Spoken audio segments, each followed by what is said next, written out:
कि सूट सलवार रजाऊ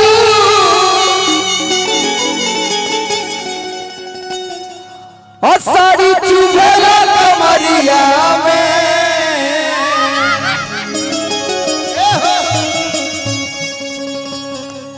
कि सूट सलवार रजाऊ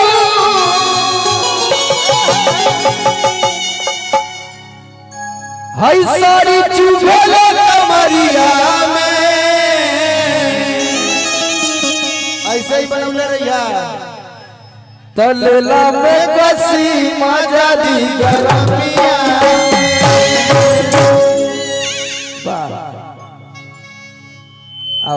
संदीप टेक्सटाइल सरौनी पट्टी बैठ का उठाइए थोड़ा सा। प्रोप्राइटर अजीत तिवारी जी की तरफ से बहुत सारा आशीर्वाद आया। चलावा तलेला में कसी मजा दी गरमिया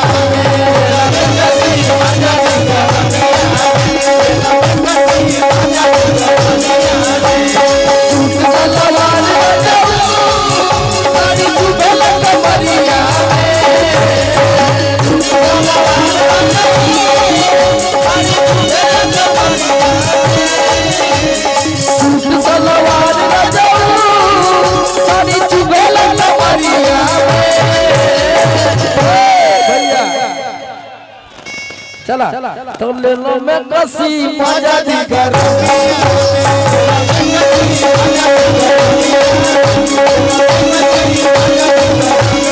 कसी पहिर दिल में बड़ी अखियां लगई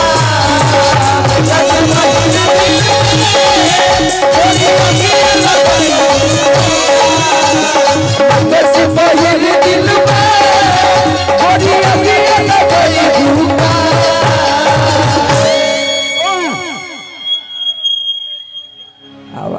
देखत कि सब पानी फेंक देले बा हां कि मैं कसी पहिर दिल में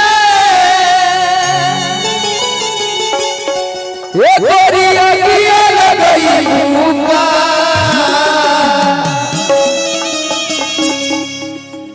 एक करे जा मूड गड़बड़ाई का हो भैया चला ये करे जा मूड गड़बड़ाई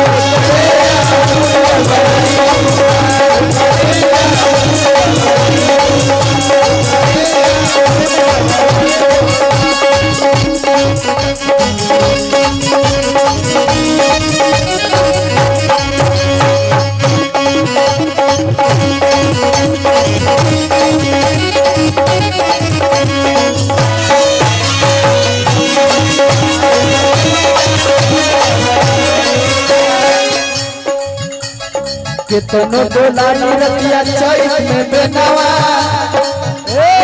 कितनो डोलानी रतिया चैत में बेनवा लेकेला भीतर भीतर फसनवा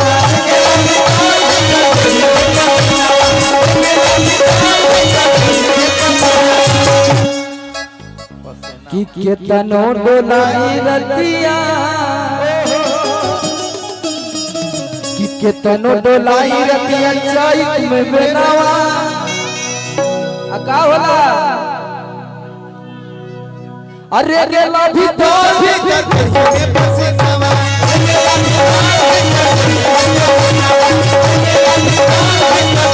मन करे फेरी बना सारी देही से बरमिया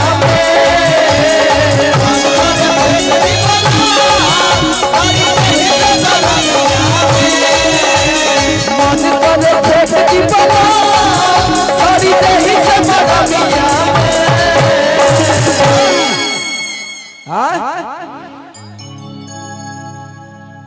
कि मन करे फेंक दी बला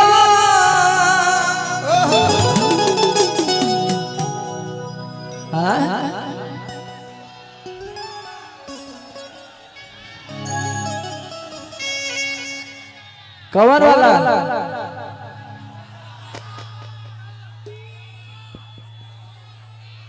बड़ी एनर्जी में बालो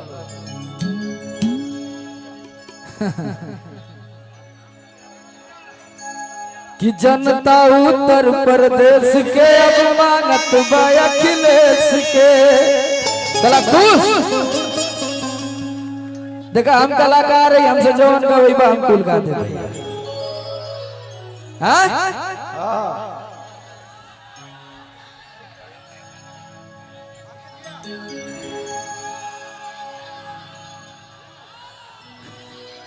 हाँ ठीक है ठीक है ठीक है। चला कि मन करे फेंक दी बला,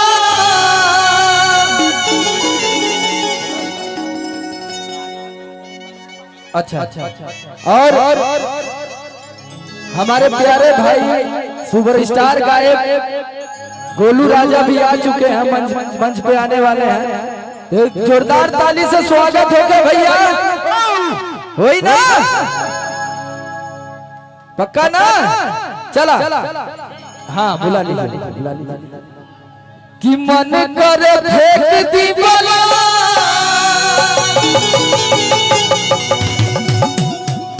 हाय साड़ी देही से मरमिया में। चला एकदम देखा थी कि धुआं धुआं कर देने बड़ा लोग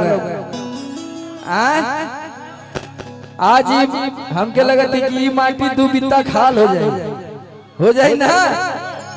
चला तलेला में कसी मजा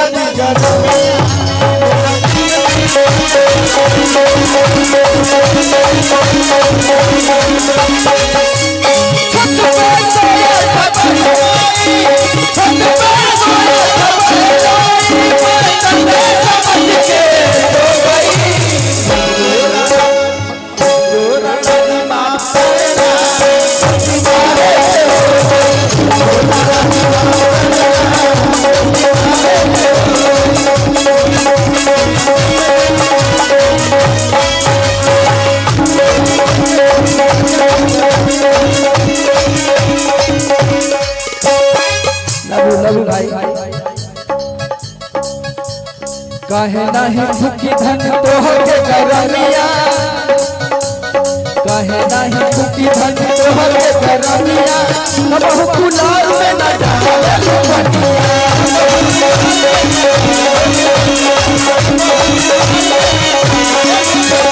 काहे नहीं भूखी धन तोहर के करमिया, आजा इधर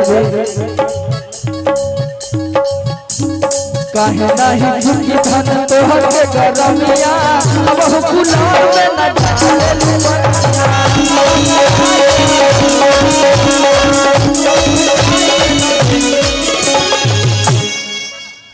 कि समर आलोक के गोरी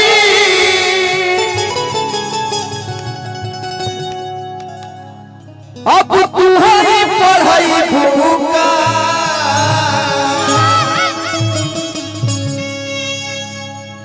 कहो माया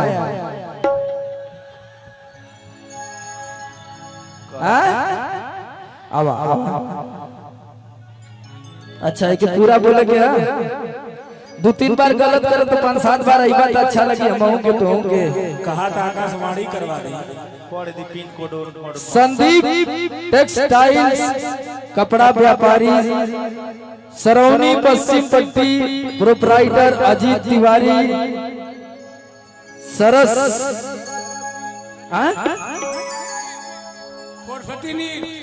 हाँ वही सरौनी, आपकी तरफ से बहुत सारा आशीर्वाद आया है।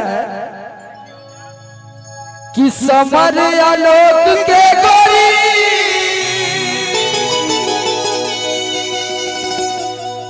अब तो ही पढ़ाई भूखा। चला तलेला में कसी मजा दी करमिया,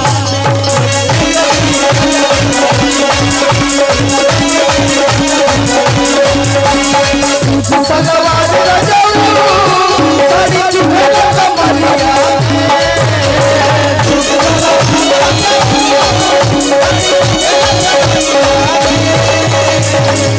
सगवार रजाऊ साड़ी चुभेल कमरिया। और बहुत ही सुंदर सुपरस्टार गायिका कविता यादव जी भी इस मंच पे आ गई हैं और ताली बजा के स्वागत करिए इनका भैया। कविता यादव जी भी आ चुकी हैं, हमारे प्यारे भाई गोलू राजा भी आ चुके हैं। तो एक बार जोरदार ताली हो गया भैया, दोनों हाथ उठा के पूरा पूरा हो। और अनुपमा यादव जी भी आ चुकी हैं और अनुपमा यादव जी भी आपके बीच में आ चुकी हैं।